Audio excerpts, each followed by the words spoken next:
Obama has embraced the title Commander-in-Chief. The very words alter his personality. When he's discussing the economy or healthcare or women's rights or education, he's the thoughtful, approachable college professor. Maybe a little smug, but he's ready to listen. But when it comes to foreign policy, when it comes to the might of the great United States, he's Charlemagne, he's Hannibal, he's Genghis Khan, before old Genghis switched from a butcher to a pacifist. It seems Genghis was suddenly concerned with his legacy.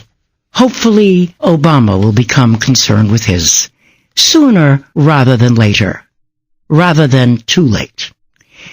When will the day come when instead of ordering more and more drones, will he stop to say, wait a minute, these things kill people. And if you just happen to be in Pakistan or Afghanistan on your way to school or to work, forget about it. 1 minute you have a future, and the next minute you're toast.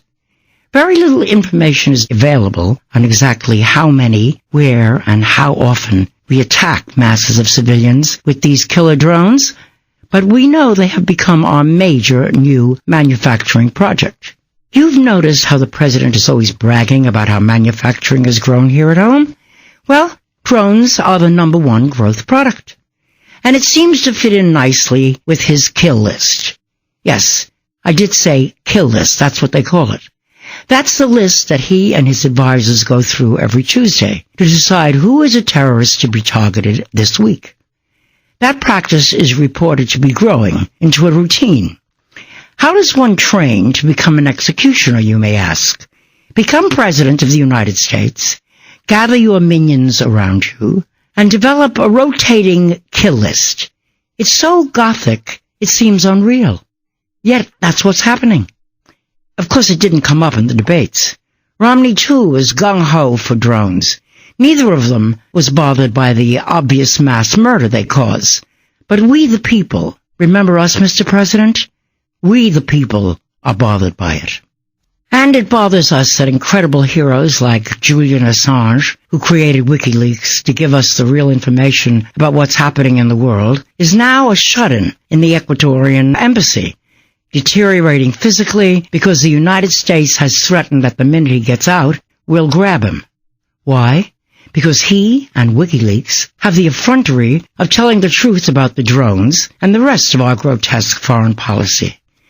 Assange had the nerve to defend Bradley Manning in a speech from that embassy after being detained there for 659 days. He did that in September. Now, a month later, he's ill, heartbroken, seriously deteriorating.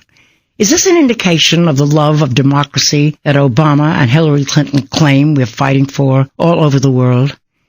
And is the illegal 2.5-year incarceration and torture of Bradley Manning for reporting the gratuitous murder of Iraqi citizens by American Marines an indication of our love of democracy? Without a trial, the president has already declared Manning guilty, a violation not only of the rule of law, but the actual Constitution. Is this the proof of our love of democracy? Is this even the privilege of the commander-in-chief? Yes, the debates are over. But what new did we learn from them?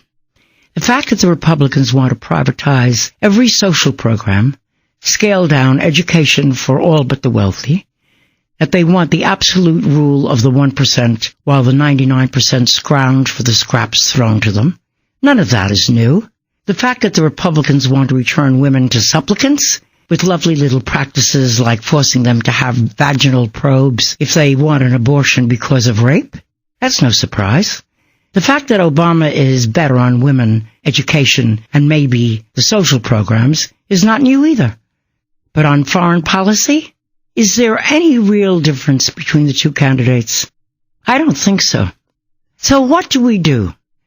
Can it be that I am one of the undecided? And don't tell Bill Maher.